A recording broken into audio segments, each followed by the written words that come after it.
Welcome back to Partnerships Unraveled, the podcast where we unravel the mysteries about partnerships and channel on a weekly basis. My name's Alex Whitford. I'm the VP of Revenue here at Chanext, and this week I'm very excited to welcome our special guest, Pat. How are you doing? Doing well. Good to see you, Alex. Yeah, it's good to see you. I'm excited about this one. As you know from our prep call, I've sort of drifted in a similar ecosystem at the infancy of my career. So I'm excited to explore some of those topics. Maybe for the uninitiated, you could give us an introduction to who you are and what you do. Sure. Yep. So Pat Piwowarczyk, I run our AV integrator channel and alliances team at HP on the Poly side of the HP business. Yeah, nice. I was a Polycom funded head all those years ago, and so I was a bit of a product nerd back in, I suppose, 2018. So it was funny to hear some of the old product names again. You've navigated some big shifts when it came from Polycom to Plantronics and now into the HP ecosystem. From your seat, what separates channel leaders who are able to successfully adapt and sort of navigate through those big tidal shifts? I think the biggest challenge, is you want to get grounded and be patient. Things are always not what they seem. So there will always be big rocks that you need to move, and sometimes it takes longer. So I think patience is key. Have a good ear, be a good listener. I think that's probably good advice in anything you do. But I'd say, going through integration is always a challenge, and it's look, you have a good face about it, and continue to move forward, be vocal, and once again, I think patience is key. Yeah, I can imagine being a leader in a channel organization during one of those integrations is difficult because you've got to give messaging internally and give that same messaging to partners and maybe even to end users. It must be quite a few spinning plates. I can imagine it requires a bit of a tight grip and a steady hand to sort of navigate through that. Might be a good way to say it. Yeah, there's lots of plates spinning, and messaging is probably continually evolving based on integration, right? Nothing is truly what it seems sometimes. So you have to adapt and maybe change messaging and really be flexible. So I think that's something as a channel leader, flexibility is key. I think one of the most complicated things in the channel is new product launches. I always used to sort of wince when I used to hear new products coming because I sat in distribution, and that meant we've got to hold old stock, but we've got to get people excited about the new product, but not damage this quarter's revenue, but while managing next quarter's excitement. Looking back, what are some of the hard-earned lessons that have stuck with you around successfully launching new products? Well, I'd say it's always a challenge, right? And once again, sometimes it doesn't seem a plan is a plan and you want to execute against that, but there's things that happen that you can't expect, whether that's delays, whether that is product challenges, right? Ready to launch and then maybe something's wrong with it. So once again, I think patience is critical in that scenario as well. And I think you need to understand what's the best balancing act you can do. Especially with new product introduction, because if that is also coinciding with a particular product going away, that is a serious balancing act. Because if the NPI, the new product introduction, is delayed for some reason, then maybe you need to extend the life of the older product. So that becomes a challenge. I think the communication's key on that, working with all the ancillary teams that are with you in the boat, right? So no one's doing this by themselves. It's an exciting time to launch something new. The execution to the field sometimes is a challenge, and I think that's where you got to balance it all. And I can imagine our audience are going to have a lot of sympathy when I say this next bit, but you are having to balance new product introductions and mergers simultaneously, which, I mean, of the vector of complexity, that sounds like a real challenge. How do you build that messaging into those channel partners so that they can balance, hang on a second, these brands that I know and trust are coming together and new products is coming? I think our channel, and once again, I think one thing that always stays consistent over the years is the people, right? So the business cards change, the name stays the same. I think when you come with credibility and trust and work with your partners, it's key to communicate often. tell them what you can so that they can prepare. And sometimes they need to prepare differently if there's challenges. So I think transparency for the channel is great. Being candid with them where you can. We want everyone to be successful. We don't want to hurt them in any NPIs or anything that we do with them in our programs. So I think transparency is key, and building that trust and sharing with them everything you can. And when something goes wrong, make it right. Listen to them.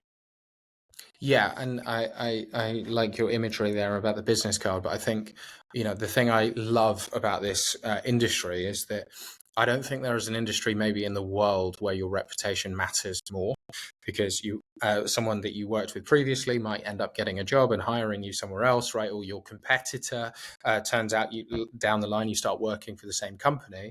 Or in exactly this environment where actually things are a bit unstable and people are nervous, having that level of trust and relationship with your partners, and maybe that relationship's gone back 10 or 15 years, I can imagine, and I know certainly from the Poly times that there were really sort of veteran people within that organization. I can imagine that's really helpful to sort of calm the nerves of partners when there is a bit of instability. If you want to, in these challenging times, whatever they may be, right? Product launches, program changes, you name it, right? The economy, the market Tariffs, yeah. itself, Yeah, yeah. tariffs, right? I mean, everything. There's so much going on. All you can do is really continue to work your relationship currency, make sure it's still good, and working with your partners up front, I think, is the most critical thing. And yes, stability and trust is critical in these times, and hopefully the people you work with are still the same people you want to work with, and vice versa. So it's critical. Maybe flowing into some brighter and hopefully easier to navigate times, although tariffs are making life slightly complicated. Yeah. As HP's collaboration suite grew more integrated, as you brought those technologies together, how did you evaluate which AV or system integrator partner to truly sell the full portfolio versus those who really should stay within their niche and their superpower? I think it always begins with the partner and really how they want to see their business grow. I think, yes, with our much larger portfolio, there's a great opportunity for partners to lean in. It has to make sense for them, right? So I think what we try to do is show them the light, the use case, the area where they can make money, and really support their customers. And I think that's a great opportunity. I mean, look, we've seen this now a couple of times. We saw it with the merger of Polycom and Plantronics, right? Will partners sell video? Will partners sell headset, right? They're all different type of partners. We had some great learnings there. It sounded great on paper, and it takes a long time. Same thing as we're going through that now too, right? As we have legacy HP partners that are used to selling the legacy portfolio of HP, now having the ability to sell collaboration, it's also showing them where it makes sense for their business. So it's a big education, but I think any partner, there's going to be a couple things that they care about. One, can they make money in this space and investing time in the portfolio? Two, what's the lift for them? Is it a hard lift? How much resources they need to put against that? And three, are they supporting their customers that they sell to today? Or does this provide them the opportunity to sell to new customers? So I think those are the questions that we try to help answer for them to show them the light. I would say that not every partner says, yep, I'm all in, for other reasons, but at least we try to bring them to the table and show them where they can make money, and hopefully it's good for their business. And so in that instance, you're almost sat there from almost a business consultancy perspective, right? Like, yeah, a little bit.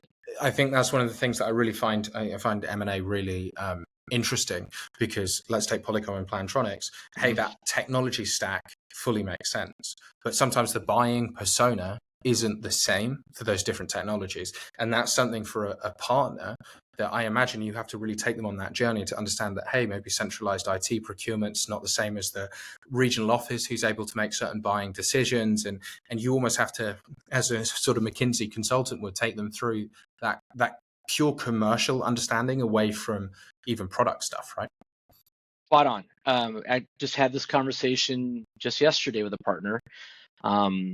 As their business is evolving, from moving just strictly AV, becoming more managed service, they're looking at the entire stack of that in the customer journey and where they fit. It is a consultancy discussion, I mean, to your point, And it's really sitting down with them and showing them where they need to be trained, where they need champions to step up and say, I'm going to focus on this other product line. And you're absolutely right. I think it is understanding that the customer stakeholder is not the same. The IT CIO making the big decision on video is probably not the same person making the decision on headsets and other things. So I think that's something that is a learning. You can't just assume it's the same person, and the margin stack's different, right? So the product portfolio is very different. Same thing when you look at the HP entire portfolio, it's different. But there is a magnitude of benefit when you start stacking the whole portfolio. Our partner program allows the ability for partners to lean in other areas and get trained up, and there is a healthy margin benefit to them by selling the entire portfolio. But you got to show them the journey for sure.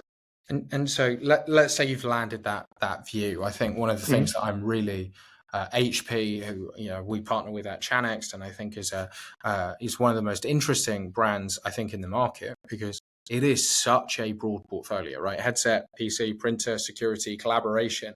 That is about, especially from an enterprise perspective, about as broad a portfolio I think as exists in the market. How do you incentivize but maybe drive partners to understand that, hey, maybe I'm used to making very high margin and not so high revenue, and now I should chase this high revenue, low margin stack to bring it all together? There's an opportunity, but there's also a defensive play there. Talk to me how you educate the partner on how to do that. Well, once again, it's a lot of education. One is making sure they understand the targeted customer stakeholder they're selling to. Two, I think we need to show them that there is the ability to sell more. Don't look at them as, if I sell this, it's the same margin as that. You need to show them the way and how the partner program can incentivize them as well by selling the whole portfolio, specializing themselves in certain pieces of our product lines. But the other thing you have to start also considering is really, what does that mean to the customer, or what does it mean to the partner? When they start talking about the whole portfolio, one thing that they hopefully entrench themselves is account control. The reality is, when you look at our entire portfolio, because they're different stakeholders inside a large enterprise customer, as an example, it won't be the same stakeholder deciding headsets, maybe even PCs versus video. So it's critical to really understand the customer and make sure that if you get yourself embedded and they trust you, then they will want you to take on the whole real estate if it makes sense and you have the expertise. But the reality is, I see this all the time. We have partners that go into opportunities, they sell video, don't ask about the headset question, even though they might be, consuming, the customer might be buying lots of headsets. I come back and want to educate partners and say, look, you need to tell that entire story. If not, there'll be somebody else that comes in and says, I can sell you the headsets, and oh, by the way, I sell video too. So I think there's an opportunity here for partners to look at the entire landscape in their customer population there, and really make an effort to ask more questions, be considered for other parts of the portfolio, so that they can hopefully be embedded and continue to maintain that account control. And that's critical. Yeah, I think from a partner's perspective, what's the right phrase? The best form of defense is offense, right? Like if you're not everywhere in that account with the different buying personas, you can very easily understand, hey, this other partner has offered me a really great price on these headsets, and now they're willing to do a deal to go and get more of that real estate. And if you're not everywhere, it's amazing how quickly that first domino can fall, and sometimes, and then you're playing really defensively. Maybe you can talk us through, I'm sure you have an example where a partner has either been kicked out or managed to kick someone else out on the basis of playing that game most effectively.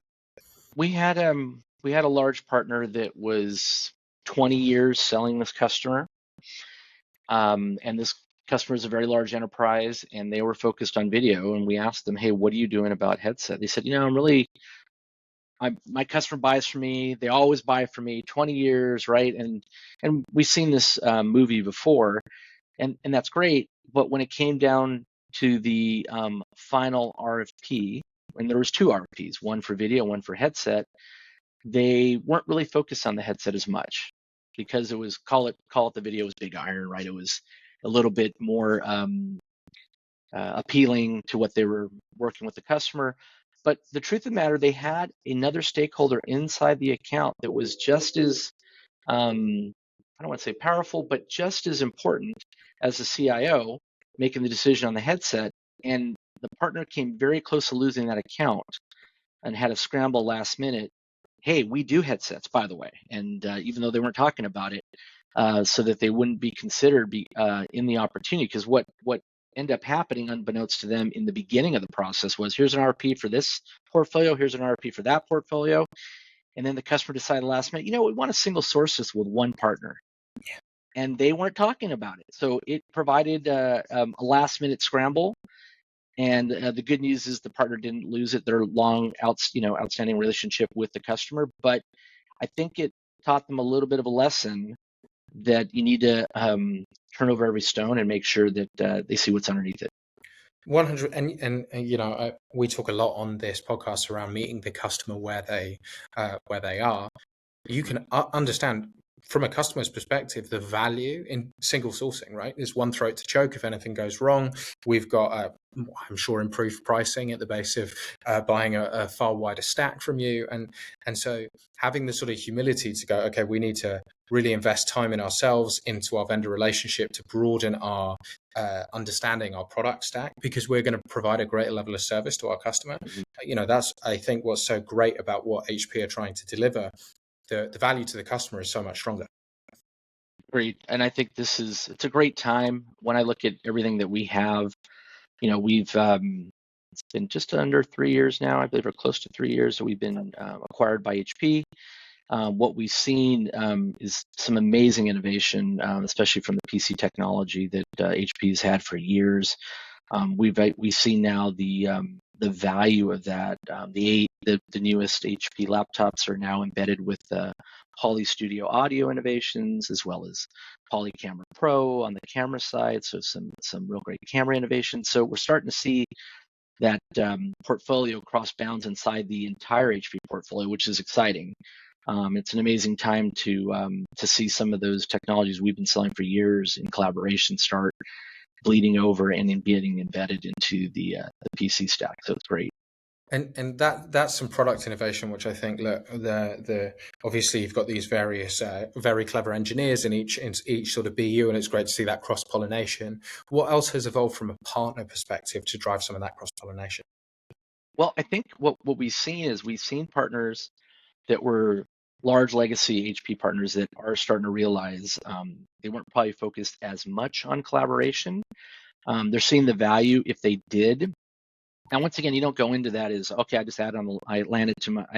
added to my line card and sell it as is. I think that would be not a great planning for selling a new portfolio. But I think those that have leaned in, legacy HP partners, they're seeing that there is value. They do want to set up a practice. We're showing them showing them how to fish there in this new area. And I think they're starting to see that there's a lot of value from our back-end programs, as well as some of our front-end programs that we have, that really provides a really good, healthy margin for them with our programs, right? So I think that's good.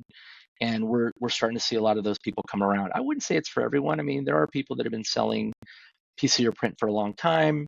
That's their model. They're not interested in going past that. But we've seen a lot of people really lean into the rest of our Poly portfolio and are seeing the value of what it does for them. Awesome. Maybe pivoting slightly, I'm going to ask you my favorite question that I like to ask senior sort of veteran channel leaders. If you're sitting down with a 22-year-old entering the channel today, what's the best bit of advice you'd give them to build a successful career like yours? One, continue to listen, always listen. Two, say what you mean what you say, stand behind your word, build your credibility from day one. They have to trust you.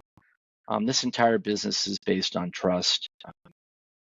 My favorite saying, I've got it back in the day. I mean, this goes back, 24, 25 years ago, right? I mean, when IM was AOL, or when I was at another company and we used Jabra, Jabber. We used now we use Teams, we use Zoom. My little tagline is, if you say it, you do it. I think there's so many people in this industry that say certain things, but then sometimes don't stick behind it. They're challenged with things, and they have to back off from what they said. I feel like you got to build your credibility. So if I was talking to someone just starting out, I'd say be true to yourself and be true to your partners. Stand behind what you say, and if you say you're going to do something, you got to do it. So build your credibility, build trust right off the bat. Yeah, I think that's powerful. I had a old mentor of mine, a previous leader. He always said, "Alex, your reputation is built in the bad times," because I made a mistake, did a quote, took margin off rather than add margin on. So we were ended up making a loss on a deal, which in distribution world is a nightmare. And I wore the mistake, called the partner and said, "Look, hey, I just want to let you know I made a massive mistake. I'm getting a load of flack for it, but look, it's on me. And so I want to let you know why next time your price is going to be significantly higher, but here's why." And the guy came back and said, "Hey, look, Alex, don't worry. What we'll do is we'll flatten that. We'll take it off the next 5 deals. We'll sort you out so you make not very much money, but across 5 deals, and we'll make it right for you." And I had a great relationship, still do have a great relationship with that partner, but it was down to me just saying, "Hey, I made a huge mistake, but that's my fault." And that's on me. And what's ironic is I think the humility for a 23-year-old to call a senior person with a business and go, "That's my bad," actually built more of a reputation than me doing all the things right. Do you know what I mean? Yeah. Credibility means everything. Look, you got to stand behind it. Whatever you do, good, bad, or indifferent, right? And I think the more you own up to a mistake and make it right, it goes a long way. I mean, there are plenty of people that don't own up to it.